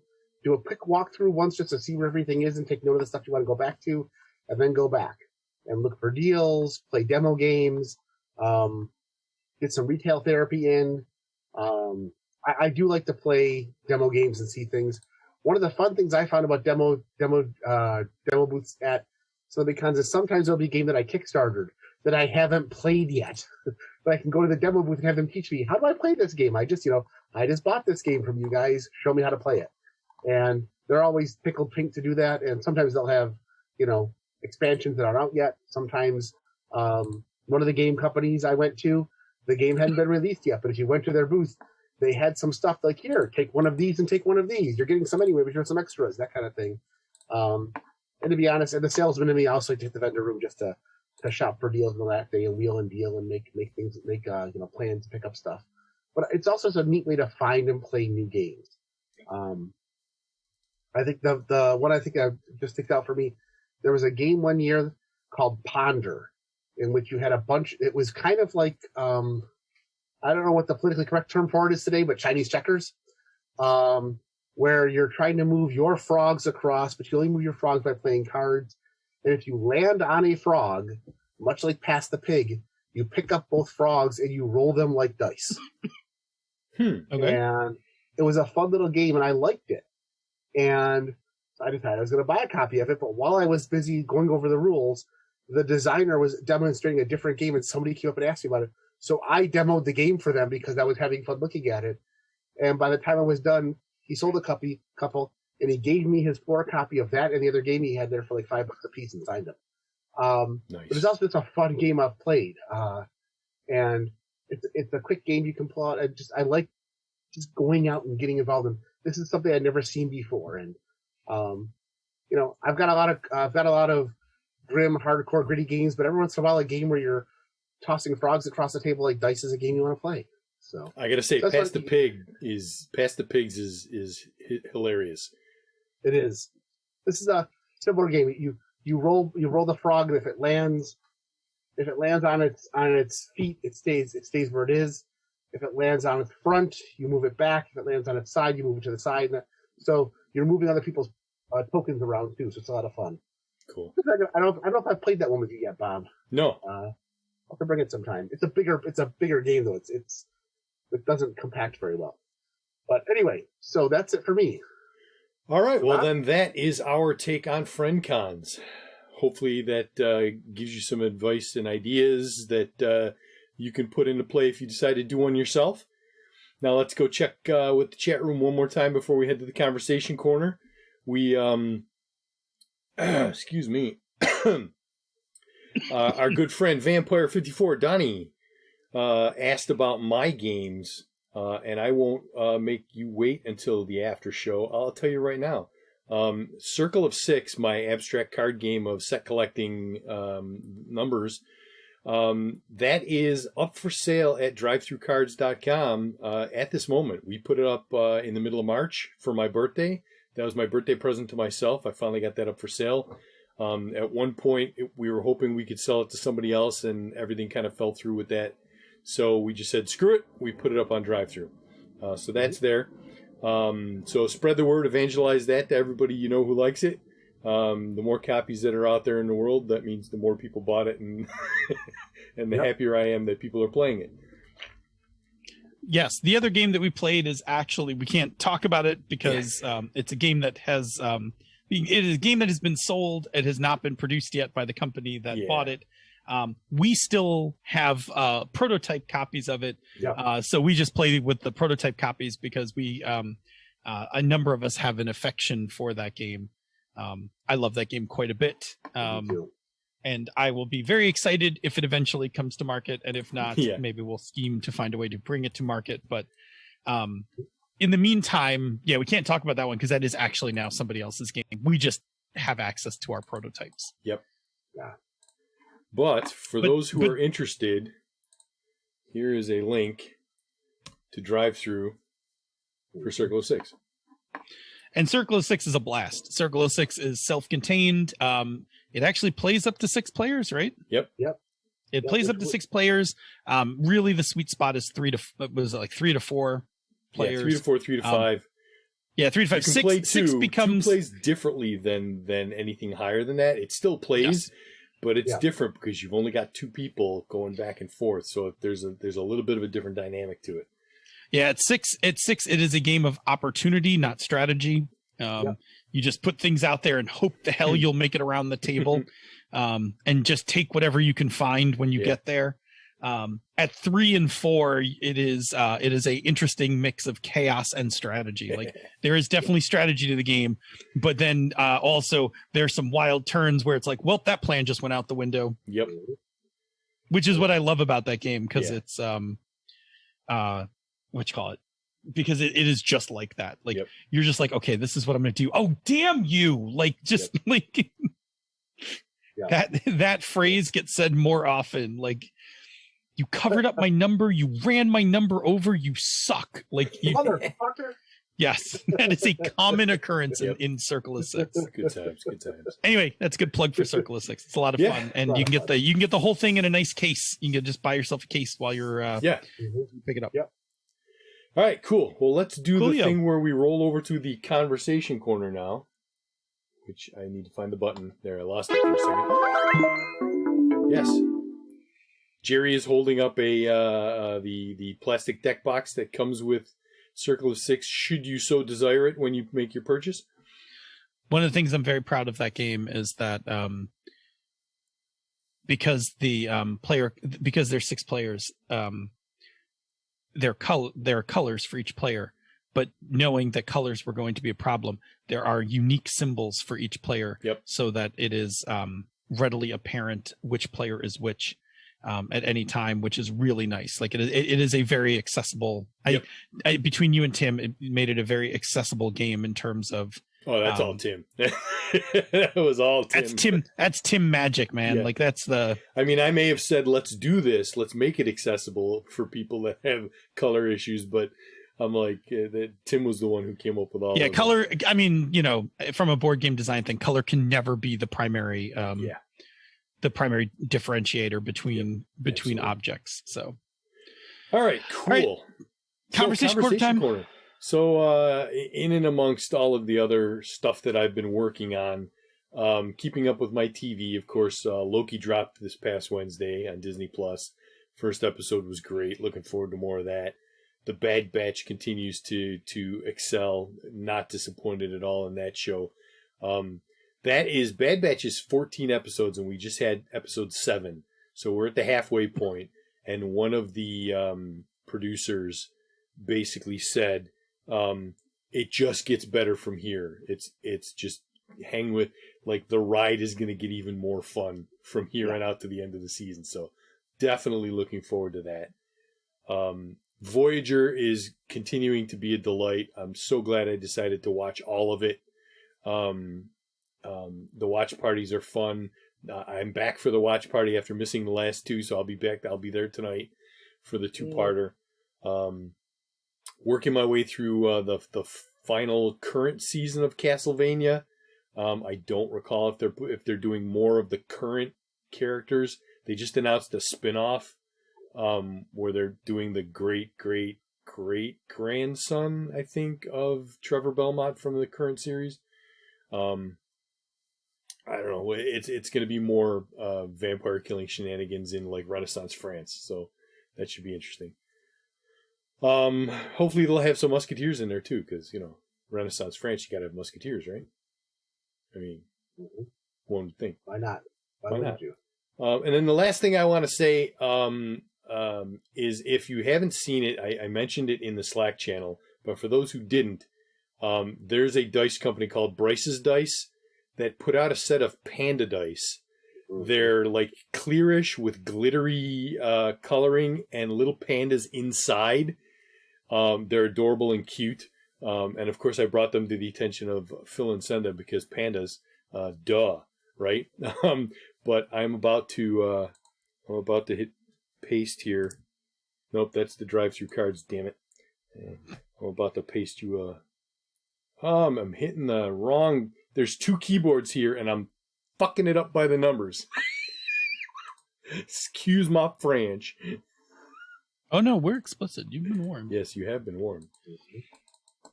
Okay. All right. But yeah, that's it for me. Jerry. Okay. For me, a couple things. Obviously, Loki was a lot of fun. I'm enjoying every second of it. Valheim, we played a lot more of that, and Bob and I had a lot of teamwork going on this week. We've encountered a lot of. We're getting towards the end game of this particular biome before we get to move on to the next one, and so we've been stumbling on a few things and building gear, and in fact, it's been a lot of fun. We've also been experimenting with underground construction, which has been fun. It's a minor thing. It's been a lot of fun and giving us a lot of things to experiment with and try. And just the game, again, teamwork has always been a lot of fun to work with. It's kind of fitting the niche for when we can't get face-to-face on games. I ran my Savage Eberron game, and that was a bit of a fail. I've tried to run. I'm not good at running mystery games. I'm not good at reading mysteries. I can watch them all the time. And this one, I did a big fail, and I learned something, which was that I made my entire game. This session was all clue finding, and so I had only one type of story beat, and the game fell flat. People got bored real quick with trying to find clues. I didn't put any action in. I didn't put enough other things in for the players to do. So it's a learning curve. Obviously, MISCOM was there. And lastly, I watched 2 movies that I've both seen before, but for some reason I was in the mood to watch both of them. They're both rom-coms about hitmen. The weaker of the 2 is the Ashton Kutcher movie, The Killers, where he plays a CIA assassin who gets married and then has to keep his life a secret from his wife and her family. And obviously marital chaos ensues. But it's a fun. It's got, I can't remember the name of the blonde. She's I can't remember the name of the blonde that's in it now. But she was on Grey's Anatomy and caused all the trouble there. Then she was in Knocked Up. Oh, yes, Catherine Hagel. Yeah, and yes. It's obvious that she has no charisma with anybody in any of the movies she's in, and this was not. But despite her, the movie's a lot of fun because it's Ashton Kutcher and Tom Selleck in a action rom-com. So, but the better of the two is a movie called Mr. Right. It's got Sam Rockwell, who plays a hitman who has decided that he's done being a hitman, and he runs into a woman who is basically trying to get on with her life. And what happens as they kind of have some meet cutes, and she figures out what he does for a living and has to decide if that's something she can accept. And as Tim Roth and RZA are trying to kill him, more or less. RZA steals the show as Shotgun Steve. It's a really funny, cute, romantic comedy that just happens to have some really fun action scenes in it and a lot of Sam Rockwell dancing. And one of my favorite lines where she comes down and sees him get into a fight with a bunch of people for the first time and kills them all. She's like, "How did you do that?" And he says, "Well, most people waste a lot of time fighting. I just move right to the winning." I'm going to ask, based on those two movies, you have seen The Big Hit, right? Like, oh yes, okay. The Big Hit. The Big Hit has a lot more action in it. Yes. Mr. Right is much more of a rom-com. When there is action, it's top notch. The Killers is mediocre. You're really watching it for Ashton Kutcher and Tom Selleck and Catherine O'Hara, who are all amazing at their characters. I'm just saying, both descriptions sound like The Big Hit. And The Big Hit would be the trifecta of these three. I would say if you're going to see them, I would say definitely catch Mr. Right. Definitely catch The Big Hit. Catch The Killers if you enjoy it. I enjoyed it. It was a fun. Plus, they're short movies. They're like 90 minutes each. Speaking of RZA, were you able to find and watch The Man with the Iron Fist yet? Oh yeah, we talked about it last week. I don't remember. Oh yeah, that was a whole week terribly. ago, that's a terribly good, terribly bad great martial arts movie. Yeah. And you know my love of martial arts movies. There was no bounds. So. But they did make a sequel. Which he was in. I haven't seen that. I don't think it was a bad martial. I think that for a martial arts movie, it was perfectly acceptable. Oh, like I said, I had no problem with it. I think when we went and saw it, I think Sean was like, "Oh, this is kind of cheesy," and I was like, "This is fantastic!" Like it is a glorious chunk of Gouda. It is exactly the correct chunk of cheese I had signed up for when I walked in the door. Oh yeah, if you like martial arts films at all, definitely see The Man with the Iron Fist. It is fun in every way possible. It's just not serious. I myself am going to watch a martial arts movie this weekend because this weekend is Father's Day weekend. So I have decreed upon my kids, much to their bemoaning, because they hate watching old movies. But I accept nothing. I accept no compromise on Father's Day. We are watching Best of the Best. No. How could you subject your children to Best of the Best? It's a great martial arts movie. I mean, it's no Gymkata. Listen, nothing is Gymkata. Gymkata, even like you can't even describe Gymkata. Like it Gymkata is like it is unto itself. Though I really do want to watch it. Like I will not make my children watch it because they will groan about anything like that, like anything that cheesy. Well, but after Voyager, maybe in one of our setup weeks we can find Gymkata and do a Gymkata watch party.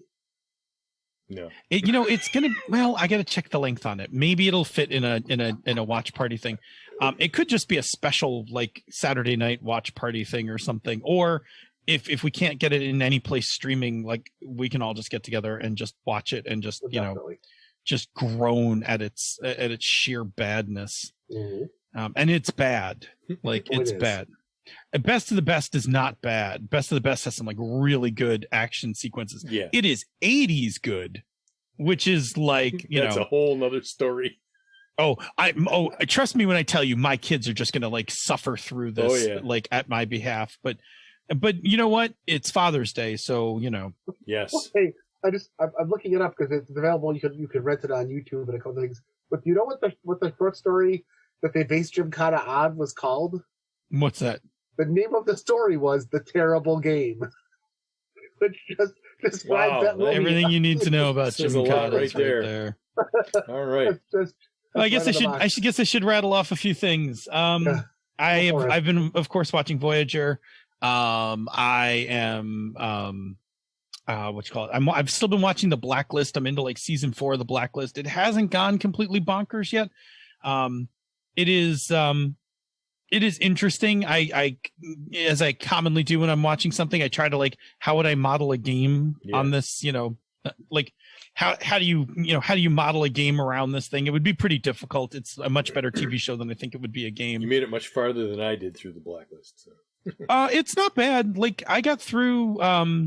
I'm through the next plot line. I think I've actually watched it past this part. I think it's season 5 where I kind of lost focus. So anyway, it's fine enough for now. Like it's my thing that I'm watching when I'm making breakfast and stuff. I think the next one I may sit and watch is Breaking Bad. I'm not sure yet. That's like way darker. So I'm not 100% sure that's what I'm going to watch, but I might. So I've been doing that. I've had very little free time. The small amount of free time I've had, I've been playing Skyblock Odyssey, which is a Skyblock Minecraft game. It is a really interesting it's a really interesting setup. I don't know if you've never played Skyblock before. You start out on a little island with nothing, and you basically have to synthesize your way up to everything. But this game has a couple twists in it because this one's put together by FTB, so it's actually pretty professionally put together. It has this little, it's called Beast Coin, but it's essentially Bitcoin miner engine that you build that gets you these coins that let you buy things that you need in the game, like ore, like iron ore, emerald, whatever. And then using this mod called EMC, basically anything that you've built once, you can put into this EMC table. And as long as you have enough matter in the table, you can pull out as many copies of an item that you need. So like once you teach it what a diamond is, as long as you have enough EMC, you can just pull diamonds out as you need them. So it lets you build things pretty wildly. If you can build it once, if you can fabricate it once and get it into your EMC table, then you can have as many copies as you need. Certain items are not EMCable. So there's a trick to this. Like you can't overgame the game because certain items will not go in the EMC table. But for instance, I was able to, and I don't even know where I am progression wise in this game. I still think it's fairly early, but I was able to craft an angel ring, which in a Skyblock game is very good. As I've already fallen to my death twice before. I was able to zip ahead on thermal. So I now have viaducts connecting all of my little islands that I have built for different purposes. So I can just get into my viaduct and be like, take me to my power grid, take me to whatever. And it's still pretty scalable because I haven't even scratched the surface in all the technology packs. Like it's got some really high end stuff on the tail end of it. It's fun. It's a fun little pack to kind of mess around with.